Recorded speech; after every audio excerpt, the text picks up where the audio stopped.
Insiden atau kecelakaan adalah dua hal yang mungkin tidak akan pernah bisa lepas dari dunia motorsport atau balapan.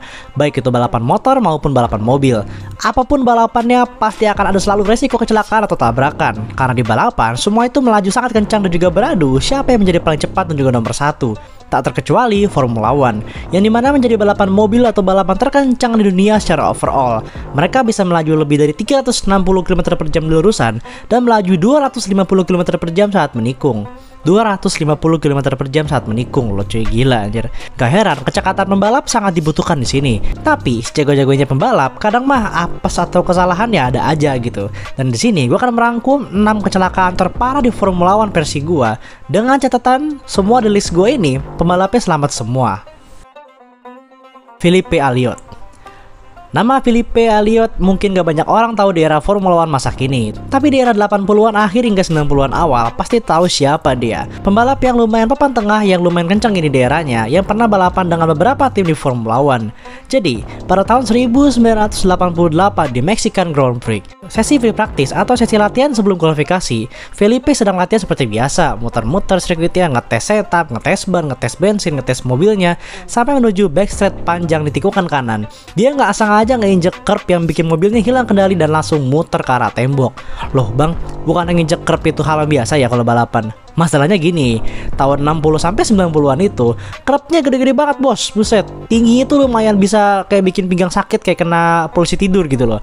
Nah ditambah mobil era itu tuh adalah era mobil turbo yang sangat amat powerful. Traction control belum ada, elektronik belum ada. Jadi ya ketika dia mau akselerasi, ban kiri belakangnya nggak sengaja saat nginjek curb, tapi power sudah keluar semua dan permukaan yang beda bikin mobilnya hilang kendali dan juga nabrak ke tembok di sisi kanan dengan kecepatan dari 160 hingga 190 km per jam saat menabrak tembok. Tapi untungnya chassis karbon monocoque sudah ditemukan oleh McLaren tahun 82 dan sudah menjadi standar mobil balap formula saat itu. Bodinya jadi sangat strong banget dan juga kuat dan mirip-mirip lah sama sekarang gitu karena udah sama-sama karbon monocoque gitu loh.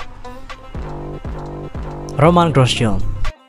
Romain Grosjean adalah pembalap yang kita semua kenal sebagai pembalap yang solid banget, apalagi pada tahun 2012 sama 2013 saat dia masih di tim Lotus, teammate sama Kimi Raikkonen. Kualifikasi kuat, race pace yang strong buat maju ke depan, membuat dia sering banget naik podium di era V8. Tapi selain diingat karena itu, dia juga diingat oleh para penggemar karena insidennya pada GP Bahrain 2020, yang dimana, ya kita tahu, nabrak tembok dan juga terbakar yang tidak akan pernah bisa kita lupakan. Dimana dia tersenggol oleh mobil lain dan bikin mobilnya nabrak tembok di kecepatan lebih dari 200 km per jam. Awalnya semua start dengan aman, semua tanpa insiden juga rapi banget. Sampai saat keluar menuju tikungan 3. Roman yang saat itu ada di sisi kiri mau pindah ke sisi kanan buat nge-overtake pembalap di depannya. Tapi sayang di sisi kanan dia itu ada pembalap yaitu Daniel Kvyat dari AlphaTauri. Daniel yang kaget tahu si Romain Grosjean belok ke arah dia, ya nggak bisa kemana-mana gitu karena dia udah diem di situ dan malah jadi nggak sengaja nyenggol Roman dan melempar mobil Roman ke pinggir trek hingga nabrak tembok dan meledak seketika. Tapi untungnya karbon monocoque, chassis yang kuat, halo yang super strong yang udah ada saat itu bisa ngelindungin dia dari tembok yang keras dan juga perlindungan dari Tuhan. Dan dia berhasil keluar dari mobil yang terbakar hebat hanya dalam waktu kurang lebih 15 detik. Tapi tetap aja coy, panas anjir, ngeri. Tapi itu ngebuktiin sih betapa safety-nya mobil balap zaman sekarang. Robert Kubica. Robert Kubica adalah pembalap papan atas di era 2000-an pertengahan, antara 2006 hingga 2010. Prestasinya yang sangat bagus membuahkan hasil kontrak dengan BMW Sauber pada balapnya musim 2007. Tahun pertamanya yang dia berhasil naik podium hanya dalam 3 balapan aja. Dan tahun keduanya bersama BMW Sauber, dia terus mengejar prestasinya ke depan. Sampai pada GP Kanada tahun 2007, di mana saat safety car restart pada lap 26, menuju tikungan hairpin atau muter balik dan lurusan, Kubica yang datang sangat cepat di lurusan mau menyalip salah satu mobil Toyota, tapi nggak sengaja wingnya malah nyentuh, patah dan bikin BMW Saubernya Kubica meluncur tak terkendali karena sayapnya patah. Langsung lurus dan menabrak ke tembok dengan kecepatan 270 km per jam dengan benturan sebesar 75 G dalam sekejap. Dan mobil itu terpelanting ke kiri, terpelanting lagi ke kanan dan nabrak dinding lagi sampai benar-benar berhenti di pinggir trek. Ajaibnya Kubica nggak apa-apa loh cuy, dan hanya absen 1 kali balapan setelah insiden itu dan langsung kembali balapan di 2 race kemudian dan memenangkan balapan pertamanya di sirkuit yang sama di tahun berikutnya, dan balapan dengan kenceng banget tahun berikutnya kayak seakan-akan nggak pernah terjadi apa-apa pada dirinya di sirkuit itu tahun lalu. Mika Hakkinen. Mika Hakkinen adalah pembalap legendaris, siapa sih yang nggak tahu dia gitu. 2 kali juara dunia berturut-turut dengan McLaren pada tahun 98-99. Lawan berat Michael Schumacher pada era 90-an ini pernah loh ngalamin kecelakaan yang lumayan paling kencang sepanjang sejarah. Kalau kita lihat dari videonya, tampak seperti kecelakaan yang biasa aja gitu karena cuma melintir juga nabrak tembok. Mobilnya pun gak rusak-rusak amat sih. Yang parah bukan mobilnya, tapi efek kecelakaannya. Tulang lehernya cedera parah Mika Hakkinen setelah insiden itu. Karena balapan di era itu belum ada harness device yang bisa menahan kepala saat benturan kayak sekarang. Jadi saat impact ke tembok, lehernya benar-benar langsung kebanting ke depan dan ke samping dengan kecepatan yang tinggi dengan G-force yang tinggi juga. Bayangin lagi kenceng kayak lagi 200 km per jam dan berhenti langsung dek sekejap gitu loh, apa-apa tato leher.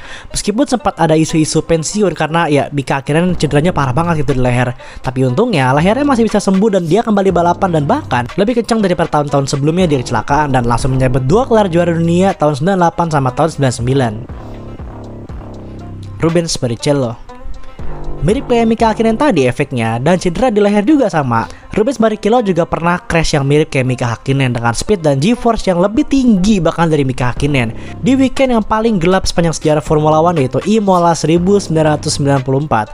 Sesi latihan, Rubens Barrichello melaju sangat kencang menuju sektor 3, tapi sirkuit Imola yang dikenal dengan tembok yang sangat dekat-dekat banget, dan juga kayak tadi gue bilang di awal, tahun 90-an kerapnya tuh tinggi banget. Jadi dia saat melaju kenceng itu sedikit lost mobilnya dan gak sengaja nginjek repnya, dan parahnya karena dia nginjek repnya di kecepatan tinggi, otomatis terbang mobilnya dan menghantam tembok yang dekat banget, dan langsung bikin mobil Rubens yang semula melaju 200 km per jam langsung berhenti dengan total impact lebih dari 60, langsung berhenti anjir. Langsung dibawa ke rumah sakit dan dirawat, tapi ajaibnya di hari itu juga meskipun dia sempat pingsan, langsung aman dan dia juga bisa berjalan seperti biasa.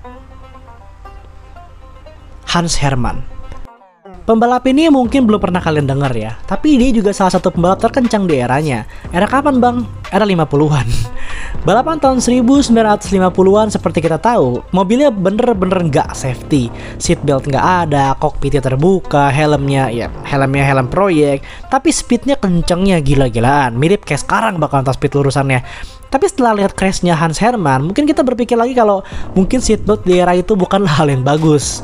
Karena filosofi di era balapan saat itu adalah lebih baik keluar dan lompat dari mobil yang akan kecelakaan daripada bertahan di kokpit dan ikut berguling-guling kena benturan. Dan nyatanya bener, di Jerman Grand Prix tahun 1959 di sirkuit yang paling gila yaitu AFUS, yang sudah gue buat sejarah juga ya kalau kalian menonton, mengadakan balapan Formula One tahun 59 di Jerman Grand Prix. Dan entah di lap berapa gue nggak tahu ada Hans Hermann keluar trek mobilnya dan terpelanting berkali-kali mobilnya ke udara, ke aspal, dan saat mobilnya terguling, Hans Hermann sempat menyelamatkan diri dengan loncat dari mobilnya dan langsung berdiri sendiri dengan kakinya dan selamat dari insiden itu. Wah gila emang balapan di era itu tuh ya. Dan inget nih guys, semua pembalap yang dibahas tadi itu selamat semua ya guys, alhamdulillah. Yap, itulah sejarah crash yang paling parah, tapi syukur masih selamat semua. Sejarah apa lagi yang mau kalian tahu? Thank you for watching, jangan lupa subscribe.